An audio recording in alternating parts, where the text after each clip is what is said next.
Thanks everyone for joining us. We are talking about walking the PD tightrope. May have chosen that title just so I could play that song to start us off, but I hope you enjoyed it as much as we did. Today we're going to be talking about, amidst the craziness that we dealt with this year, planning professional learning, leveraging stakeholders for support, and the learnings we can take away from this very innovative year. We'll frame it that way. And we're going to leave some time at the end for Q&A and open discussion. But first, we want to do some introductions. We'll start with our team here at KickUp. My name is Brittany Walker-Mead. I am an account executive here at KickUp, and I am joined by my colleague, Rob.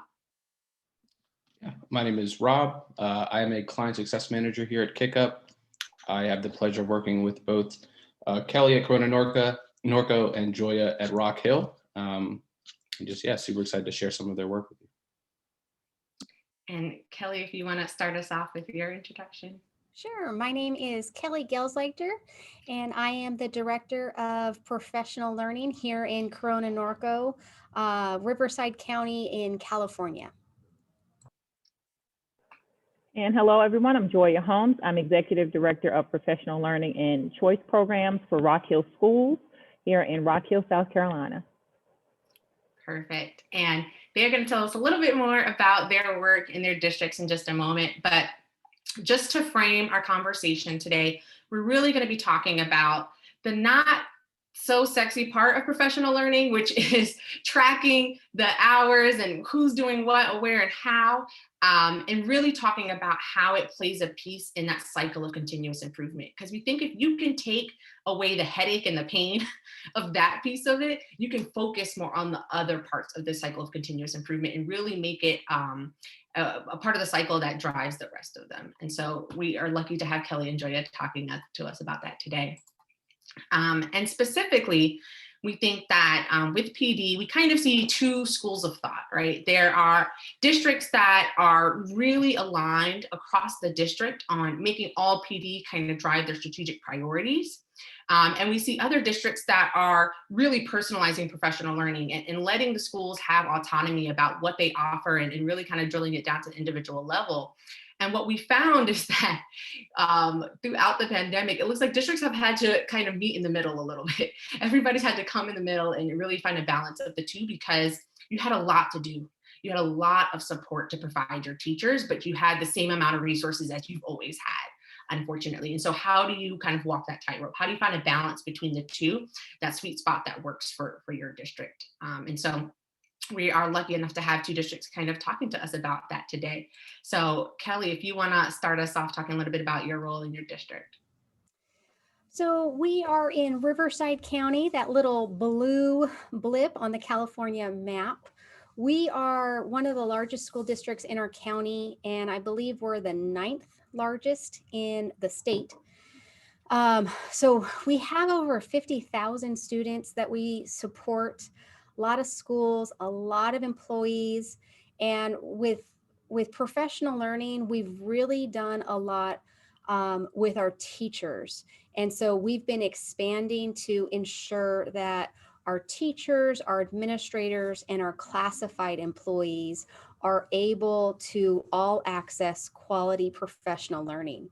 So it's been great having the KickUp system, which feeds right into our current system to pull out the data. We have all of our employees on the system able to access it, see where different sessions are, where they can find topics that are useful to them, of interest to them.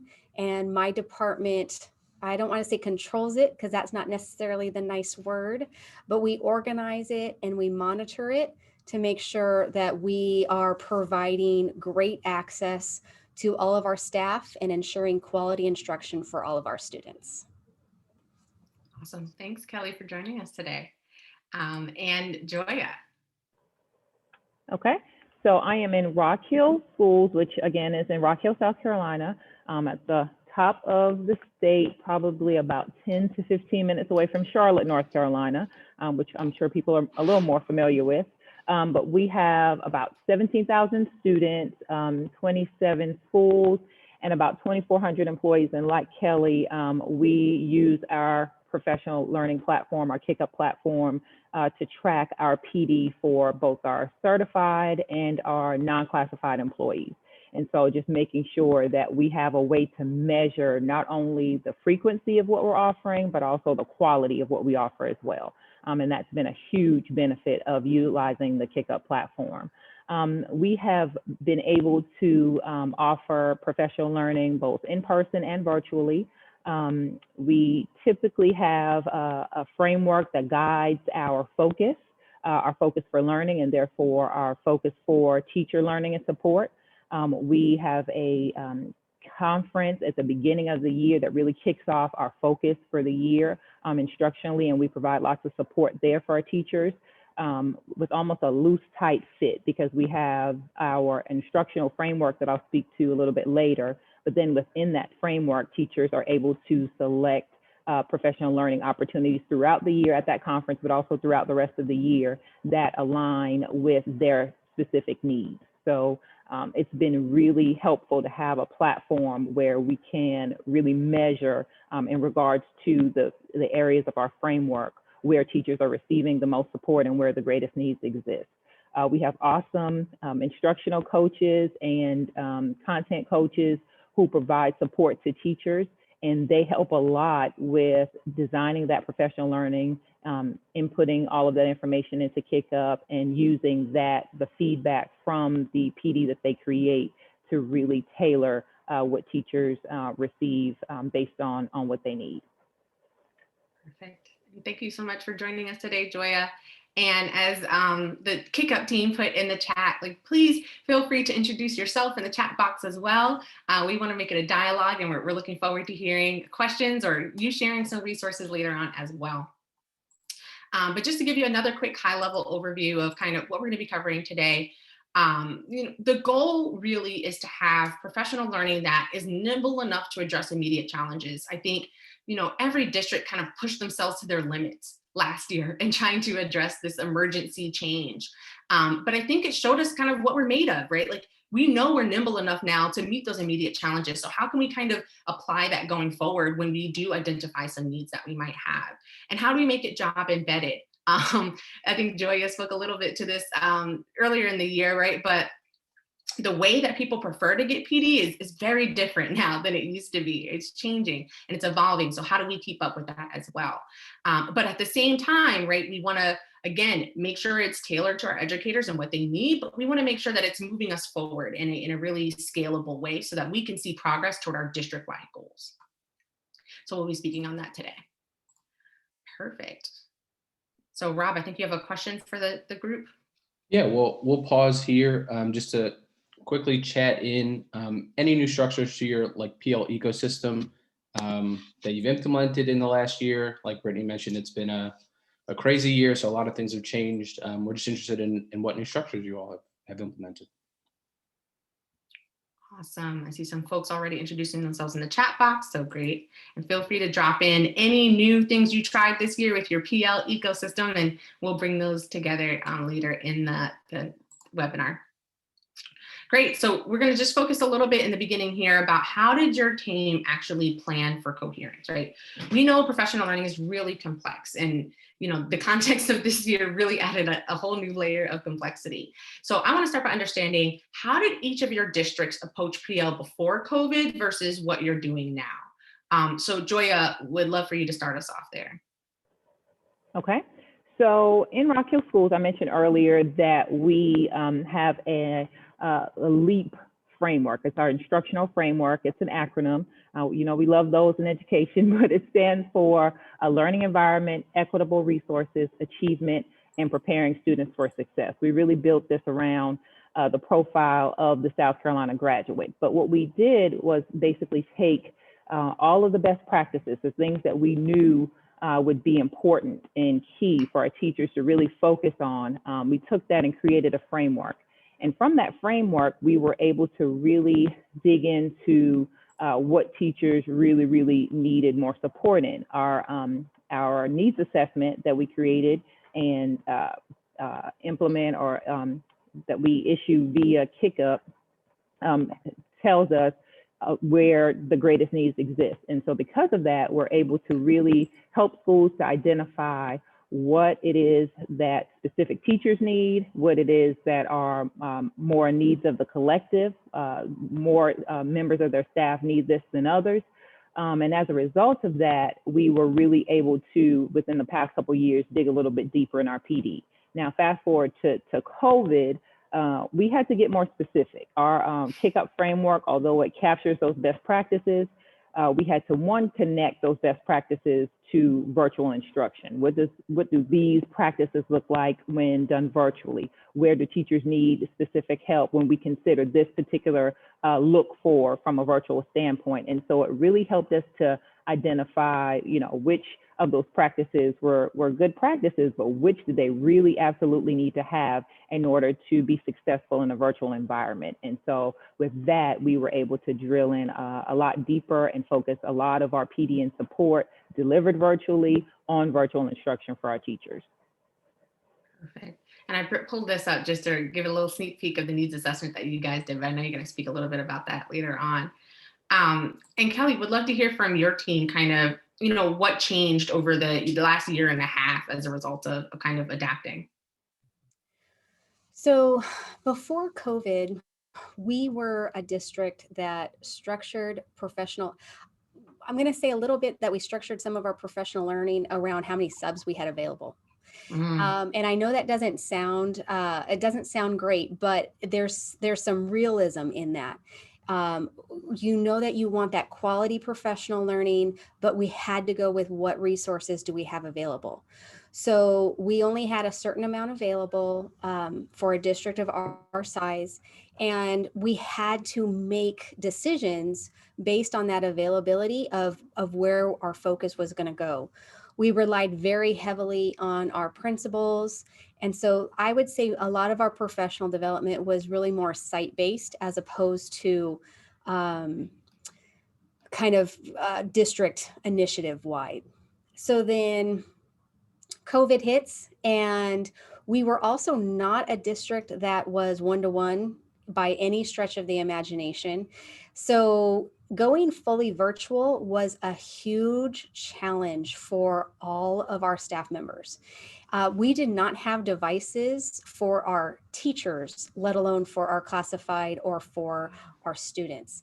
So the first 3 weeks where we were on the remote learning plan, we were scrambling for devices, and our teachers were clamoring for all ed tech tools. And that's really where KickUp was just a dream for us, to be honest with you, because there was no way to do what we did with the hundreds of sessions that we were able to offer through Zoom or Google Meets. But the KickUp platform was what allowed us to advertise. It allowed people to register, to confirm their attendance in a quick way where they were able to see it.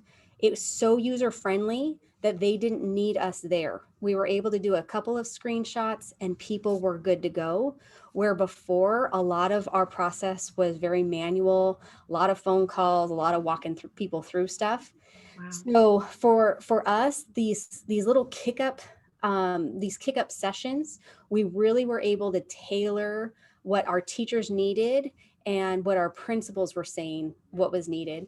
And so then we were able to focus on shorter PDs. We got away from those long days because we didn't need subs, and we were able to offer more in a much more efficient way.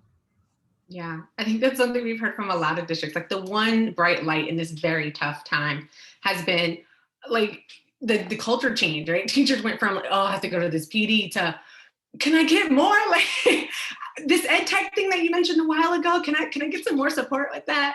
And so I think it's definitely changed the culture and the way that they reach out to you guys, which is like I said, one bright spot. And I think one thing I wanted to touch on was, traditionally when we ask people, well, how do you plan PD? How do you prioritize what you're going to focus on? Because you can't work on everything. They're like, oh, well, student test scores or walkthroughs. In the absence of that data last year, how did you guys plan for PD and what you were going to focus on going into this year? I guess, Kelley, you can start us off this time. We were able to do interest surveys from both our staff and our administrators because there was so much to learn. We had to figure out where their needs were and really what was immediate versus what's long term. Because there's a lot of things out there that we could try, but we needed to triage for our staff. They were looking at immediate strategies that they could implement either that afternoon or the next day to make sure that they were good to go. And then we also found that our teachers were really used to having collaboration time, going to someone else's classroom, picking, throwing ideas out there. And so we used the KickUp system to also share structured collaboration time that was voluntary because it was such an odd time. None of this was mandatory. And it allowed people to reach out to others across the district, across the system in a meaningful way. That's awesome. I think it can probably feel very lonely when you're sitting as the lone teacher on this Zoom with 30 kids trying to get them to turn on their video and do the lesson. So I'm glad that you guys were able to have that space. In an environment where we weren't even, back in April, we weren't going to stores, we weren't going to restaurants. I mean, we took away all social aspects to so much of our life. This was an opportunity for people to share and just reach out to others. That's awesome. Yeah. And Joya, you guys used something based on that needs assessment that you did as well, right? Right. So we saw that lots of our teachers, like you said earlier, had adapted to the virtual environment. They had adapted to receiving PD virtually. And so lots of what we did to just adjust to what we identified as being needs is kind of breaking down those needs into chunks. So we identified that, there were some, especially with the technical needs and the platforms and the different tools that teachers wanted to utilize, that we need to focus a part of our time on the more technical. This is how you do this. These are the nuts and bolts. And so we had cameras set up where we could show someone setting up a webcam, but then we had PD that centered around more of the application. What does this look like and how does it relate to best practice? How do you need to change your lesson and your lesson plans to accommodate the fact that you have students sitting in your classroom, but you also have some students that are streaming in live? So what does that look like? And then we also offered sessions where we highlighted some of our teachers who were doing it well. So we had some that were Q&A sessions where teachers would just log on, a group of teachers would log on, they just ask the teacher questions. Can you tell us about what you did this? And or I'm worried about that.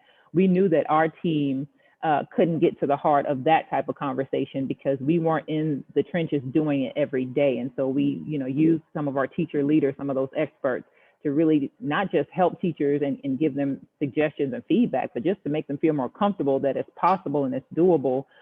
So that really did help, ease a lot of the tension when we move from one model to the next throughout the year to accommodate trying to get students safely back into the classroom.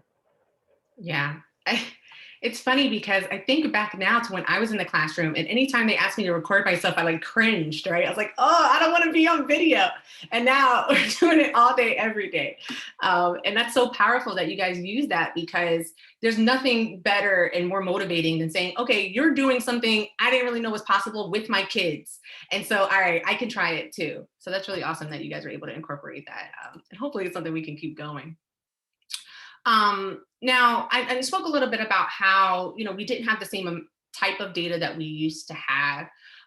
Joya, did you cross-reference any other data with that kind of feedback or that needs assessment in order to kind of come up with that plan? Yeah, so lots of anecdotal data for sure. We also had done lots of PD in the spring that really helped us to the feedback from teachers from those specific PD events. Helped us a lot in crafting, how we move forward. The conference that we ended up doing to start the school year this year, all of that was driven from not just the needs assessment feedback, but the feedback from the PD and support that we'd offered in the spring. So anecdotal information, of course, from principals sharing the specifics of what was going on in their building, but the feedback tool was also very key.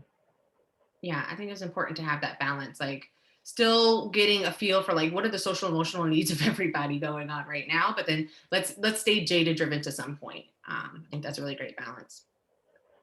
Perfect. So we're going to shift a little bit to, from the planning PD piece to leveraging other stakeholders, because everyone had fires to put out all day, every day over the last year and a half. And so we're going to talk a little bit about how you were able to engage other stakeholders and kind of really moving forward these the implementation of PO. So Joya, I would love to hear a little bit from you about what other stakeholders you engaged at the district, and whether it's principals, coaches, content leads, anybody like that. Okay, so we have a model that this is our second year using this model, but we actually have teams that create the professional learning plans for each school. So on that team would include the principal, the assistant principal, and anyone in any coaching roles in that building. And then we have our team of district coaches who serve that particular school. So it may be that school's literacy coach, that school's math coach, the instructional technology coach for that school, and me, of course. And so we all sit around a table and we think about what is going to make the most impact for that school for the upcoming year. We review points of data, but we have the hard conversation that although it may feel like you want 5 different, 10 different, 15 different things that you want to focus on for the year because the needs are so great and everyone needs everything, we know that we can't really make a lot of impact if we have too many goals. And so we ask our principals to narrow down their professional learning goals for the year to 1 to 2 areas, 1 to 2 areas from our LEAP framework that they can really focus in for the whole year, dig into. And we spend time fleshing out what does the support look like. If this is the goal, what does the support for that goal look like all year long? From all of the players at that table, from everyone who contributes and pours into that school, what are the details of the PD and support? And so we use instructional rounds periodically throughout the year to monitor not just the implementation of the PD, but what does it look, what kind of impact is it making on the classroom? So if this was the goal, if this is what you want to see, and this is the PD that we provided, then are we seeing a change in practice in the classroom? Are we seeing a change with student achievement in the classroom? And so that model has really helped us to really, like I said earlier, drill down and be as specific as possible. But it also is an accountability measure for us, because if we are saying that we're providing support in this area, yet we don't see it in the classroom, then we know that we need to make some adjustments to what we're doing. Yeah, I think just having that data to take back to them is probably really powerful. Like, we're not just here to, be the oversight, right? We're here to communicate with you, right? Let's pick a goal together. I'm going to show you whether or not we improved on that goal to kind of give you some buy-in for that. Right. And then Kelly, I know your model is like flipped upside down a little bit. It's like they're picking their own goals and then you're supporting them. Would love to hear about how you kind of kept the feedback loop going with those stakeholders. So our principals, they select their instructional focus for their school site based on the work that they've done with their leadership team. And then we collect all that information. And then I work with the different principals very closely to talk about that instructional focus and then figure out how we can support and in what ways. So similar to what Joya was saying, it's amazing how an instructional focus can really lead you down about 20 different professional learning pathways. And so it really is about trying to focus based on the needs of the students and your staff, using those different data points to stay away from the shiny object. What I've learned within the pandemic is that the shiny objects were all free as soon as the pandemic hit. And those companies were so smart in terms of making everything accessible. We want to make it easier for you. Well, yeah, because they wanted us to pay for everything that every teacher wanted once summer ended. And they're like, oh, by the way, your license is however many thousands of dollars. So really working on figuring out those core needs and trying to systematize it across the district so that we are going on a similar path, but not the same path because we know that all of our sites, just like what Joya was saying, all of our sites have specific needs and we want to be there to support it. Yeah, and I think one thing that you both said, like, let's avoid being a jack of all trades and a master of none, right? Let's get focused. Let's really make sure that's done well. And I think that with adult learning, right, similar to how the kids learn, is that implementation, right? Applying something, getting some feedback on it, and then going back and trying it again. So we would love to hear from the rest of the group. How did you utilize follow-up supports for implementation and feedback to make sure that when they got the PD, they actually went back and implemented it in the classroom? We'll give everybody a moment to just answer this poll.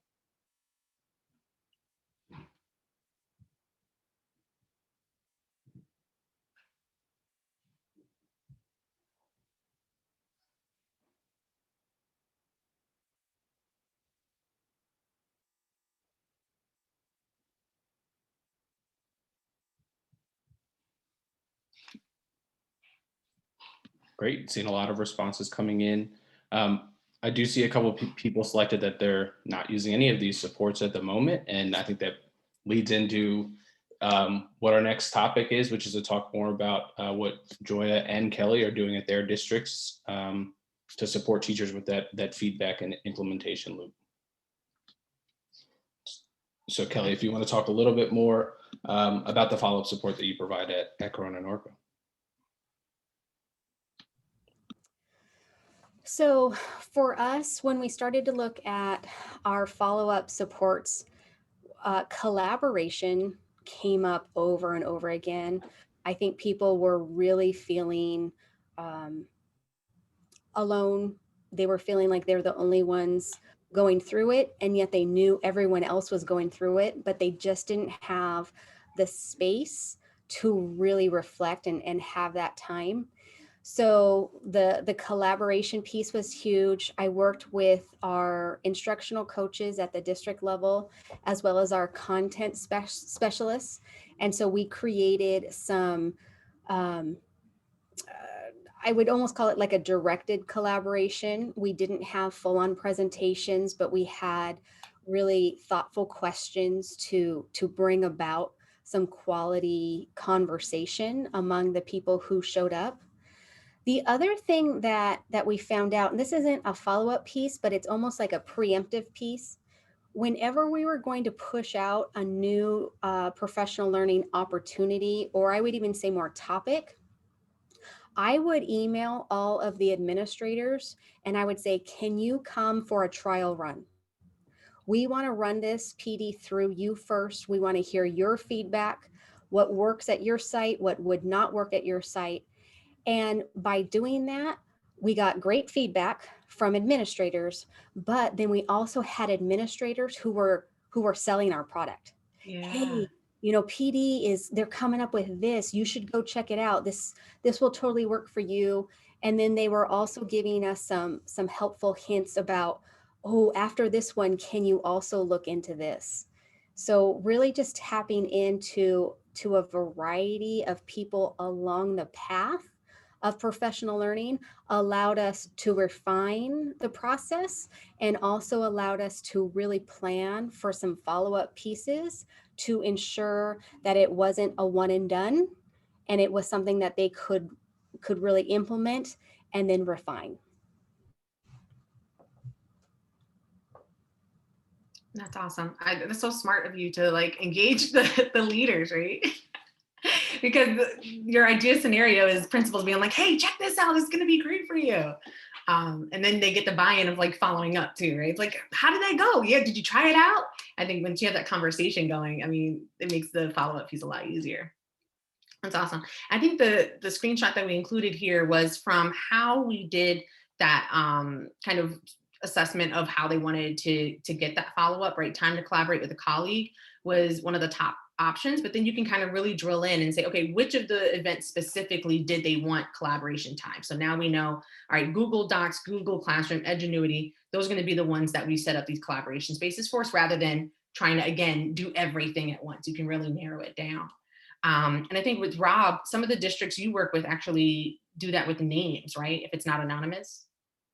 Yeah, yeah. In this case, the survey we're looking at was the feedback is anonymous, and in other cases, some districts will collect specific data points if they want to look at like the school that the person is coming from, or if they want to collect their name. You get this same visualization with just the ability to actually see like who are these people that want to collaborate, and then you can just go ahead and build that group, set up a time for them to work together and provide that support via their feedback. That's awesome.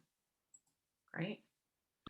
And to that point, Kelly, with the structured collaboration spaces, can you just drill in a little bit more about how your team ran these? Just because I think that's something we're getting a lot of questions about in the chat. Yeah, so really this is where I used my content specialists and my our instructional coaches at the district level, and they set up these events. I'll say we advertised it through KickUp, our KickUp system, but really a lot of our people, our coaches then sent out specific emails to people that they've been hearing from and really entice them to come on in. We were also really using a lot with our Facebook groups to try and bring in I don't want to say the right people, because everyone's the right person, but we needed people who had a variety of opinions. Sometimes if you didn't have enough people, the conversation wasn't rich enough. So we wanted to bring in people who had a variety of experiences, but also a shared talking point. So you can just see from these examples, we had 8th grade math teachers.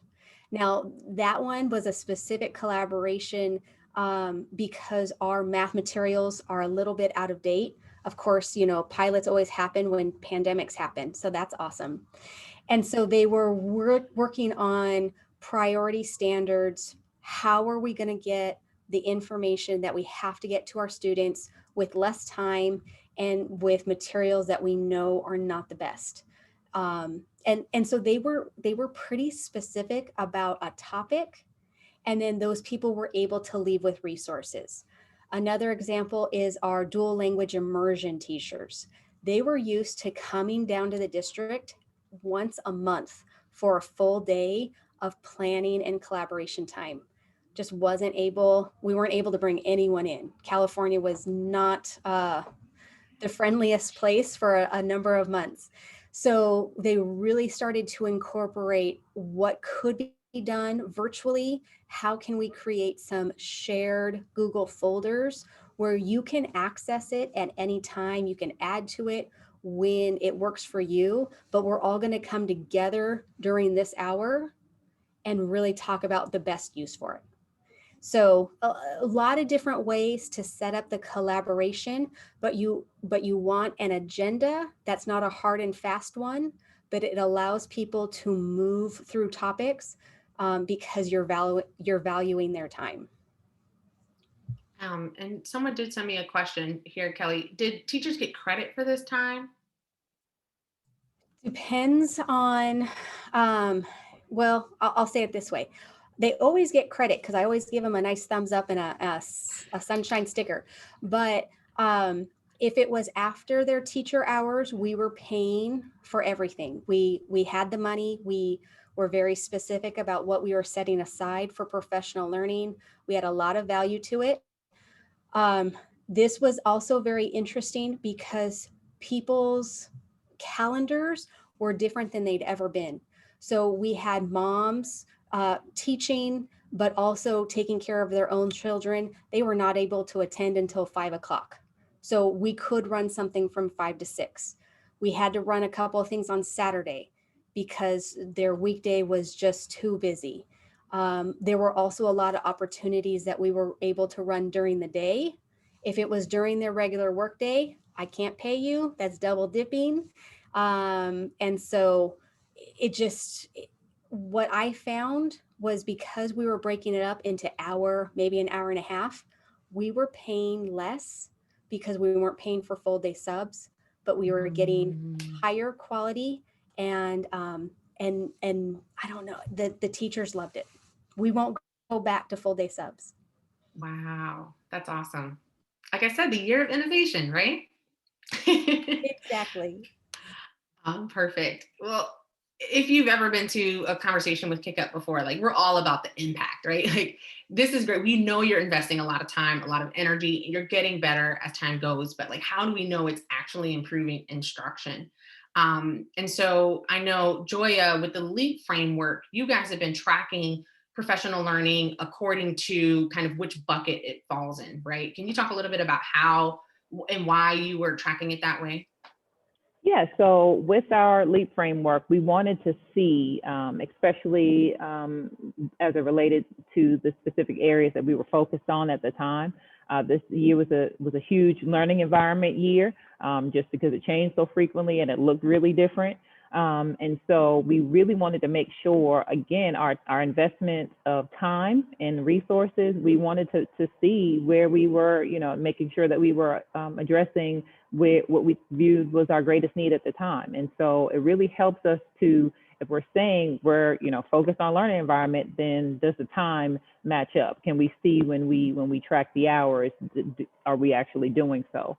It was really helpful this year. This was the first year that we implemented a model for professional learning where we actually have professional learning strands. So we took our needs assessment and we combed through it and identified the areas where we had the greatest needs and which specific topics did our needs assessment show were gonna, give us the biggest bang for our buck with teachers.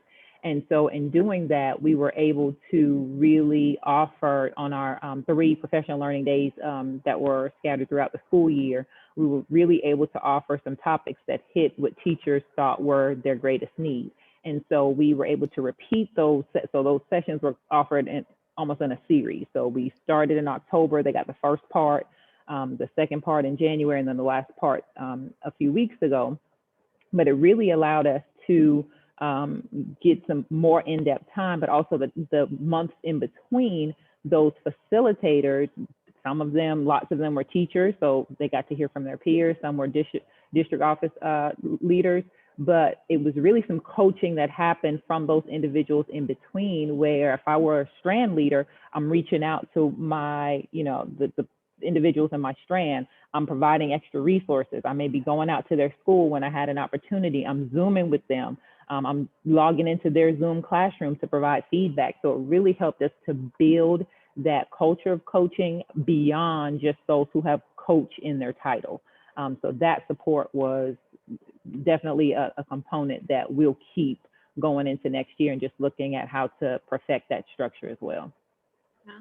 So you're saying that coaches use the data about what PD people were attending, let's say at the high school, and they were trying to kind of make sure that that's what they were looking for, that's what they were working on to reinforce what they were already kind of attending.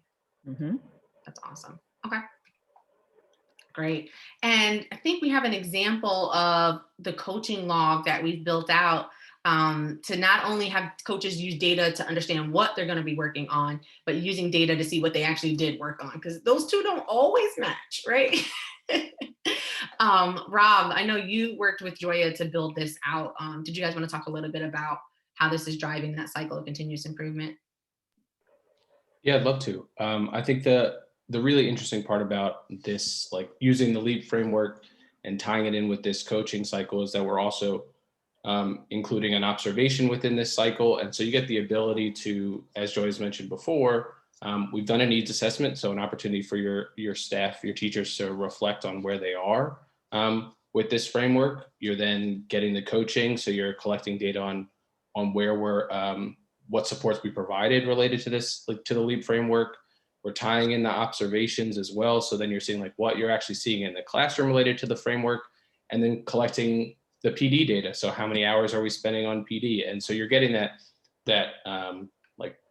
full view of everything at the district that's happening. Yeah, around got the little the full circle. The full circle view of everything that you're like happening at the district related to the LEAP framework.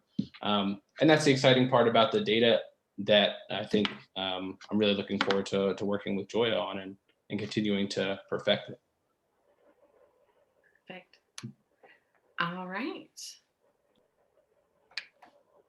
Rob, I think you're taking this one. Yeah, so we'll take a moment here to just kind of give like a summary of what you've learned over this, this crazy year. Kelly, if you want to start, if you just want to talk a little bit about some of these bullet points here. Yeah, our biggest takeaway is that our teachers love virtual. We know that we all have Zoom fatigue.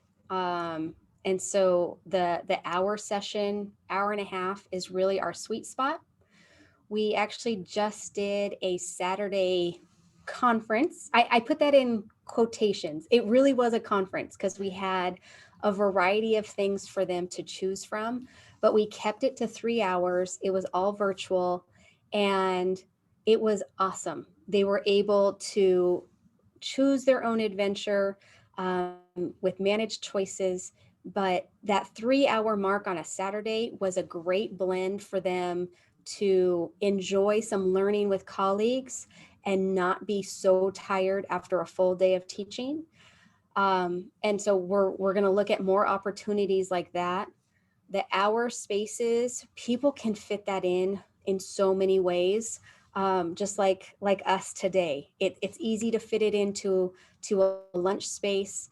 And then that return to balance in terms of district and site-led PD. What we've learned is that as a district, we have several pieces that we want to maintain and keep the pressure going. And so we're going to work with our sites to make sure that we have what the district needs as well as what the site needs. And we're working together, getting it done as a collaborative system, but also in chunkable pieces where principals can take one of these pieces and do it in a staff meeting. Teachers can attend on their own time.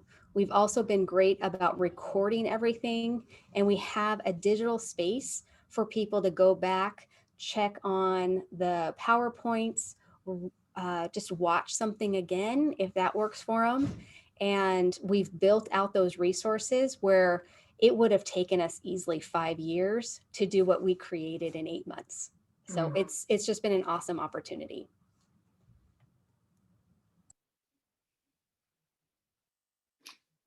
That's awesome. Thank you, Kelly. And Joya? Yeah, so I think our greatest learning has been that we've got to be able to practice what we preach. There were lots of expectations for teachers this year to be, to adapt, to be flexible, to be open to change. And so our PD hopefully has reflected that and will continue to do so. We've looked at PD in a lot of the same ways that teachers have had to look at teaching students in a classroom.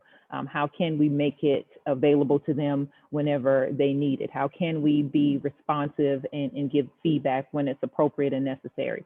So making sure that we continue that model, because this has been probably our most creative opportunity for the most creativity, and people have been open to it, and we've had to problem solve and come up with great ideas. So being able to sustain that, I think, is important.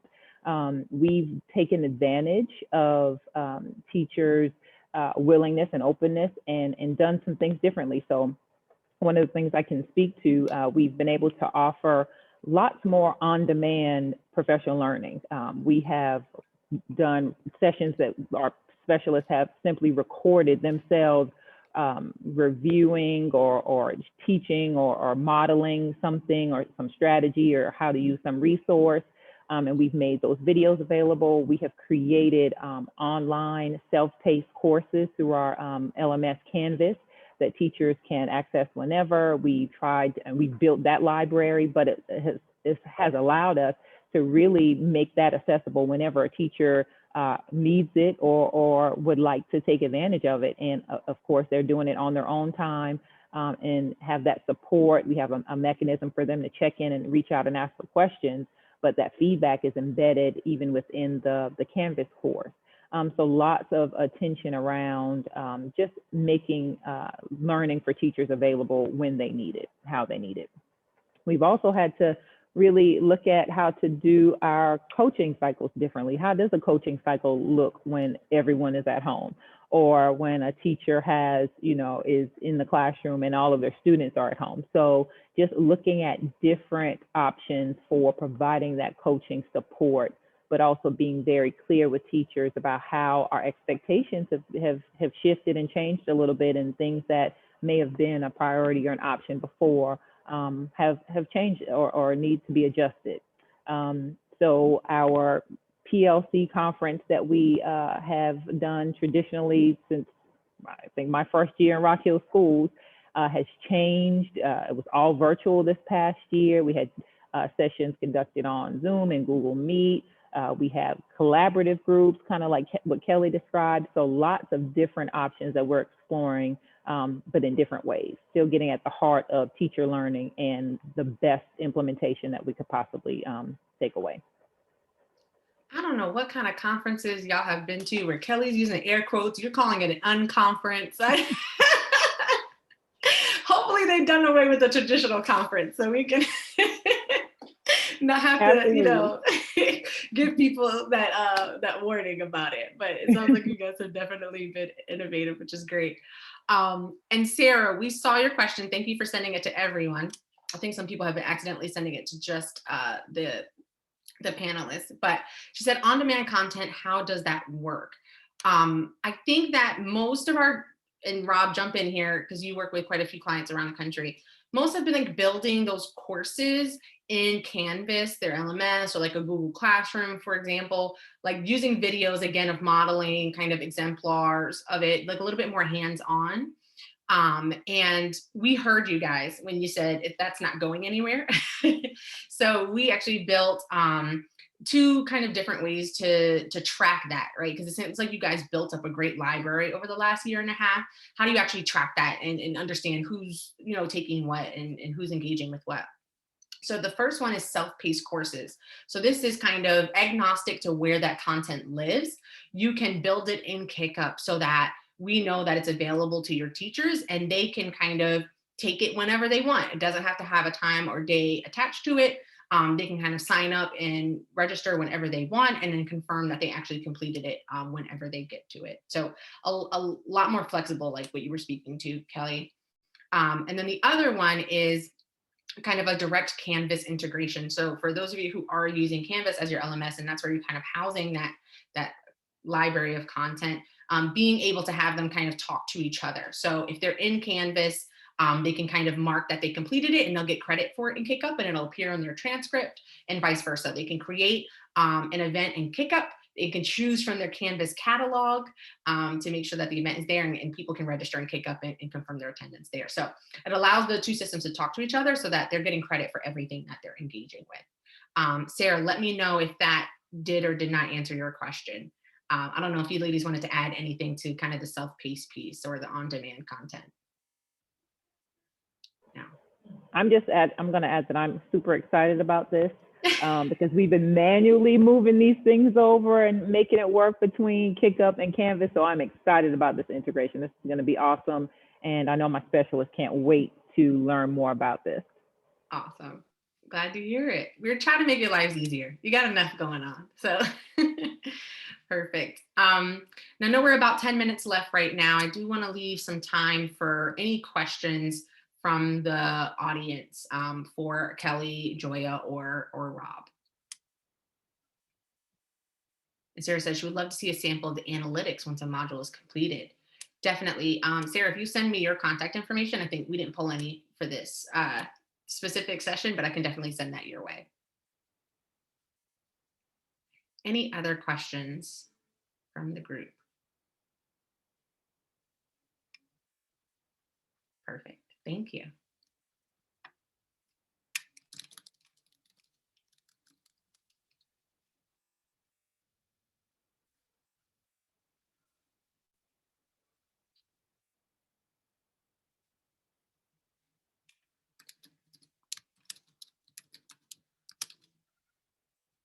Nothing? All right. Looks good. Looks like you guys were really thorough then. Perfect. All right. So we are a feedback company. Help us get better, just like we try to help districts get better. We're doing something we call give feedback, meaning we're going to give back for every person that completes our feedback form. So Rob, would you mind copying and pasting that link in the chat so everyone can kind of easily access it? For every person that completes feedback about today's session, we'll actually donate $5 to CARES. It's a national mentoring program that works with schools to make sure that underserved communities are getting access to mentoring. So we really appreciate any help there. Great. All right. Couple quick ways to put learnings into practice. We have some free resources for you guys. If you wanted to use our free sample PD feedback indicators, we have a link for that there. I think we'll have somebody put that in the chat for you. And then we also have just a quick recording of the platform that we kind of alluded to today, where everything is being tracked and getting a picture of impact. So if you want to get a quick tour on your own on demand of that, you can use that link there. I think we'll put that in the chat as well. Kelly and Joya, thank you so much. I really appreciate you guys taking the time out to share some learnings from everyone from this year. And I love the way you're thinking about it. Everything you said was innovation, creativity, and I love that. I think we take that energy into next year and make it one of the best ever. So appreciate all of you for joining us today, and I hope you have a great afternoon.